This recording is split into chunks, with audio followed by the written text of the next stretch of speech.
è dovuto, perché la prima volta che l'ho recitata senza il preambolo che vi sto per dire, le donne mi volevano lapidare. Dico solo che è contro la violenza sulle donne, tant'è che l'ho scritta dopo aver litigato con mia moglie, avevo sporcato la tenda con la Nutella e mi cafoggiavo, quindi... Allora, ti piglio a carcagnate e a sopportare.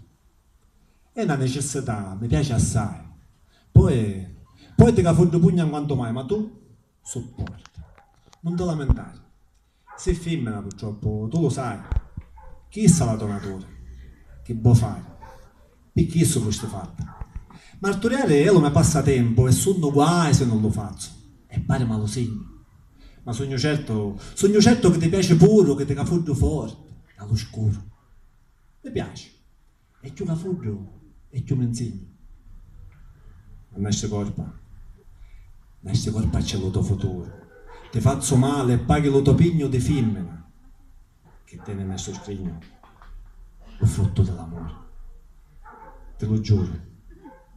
Appena nascio, a posto di perate, ti voglio giurare un sacco di vasona, carizie, abbrazzatine e poi miliona dalle fiatine dolci, zuccherate. Te lo prometto, se giù la fortuna vuole sedere me avverate, che appena pozzo, stando abbrazzate lo faccio.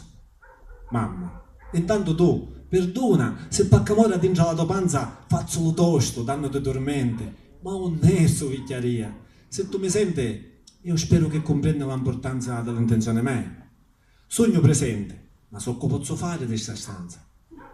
Ma appena crescio, con la mia prestanza, non ti tocca, manco con la mente. Grazie.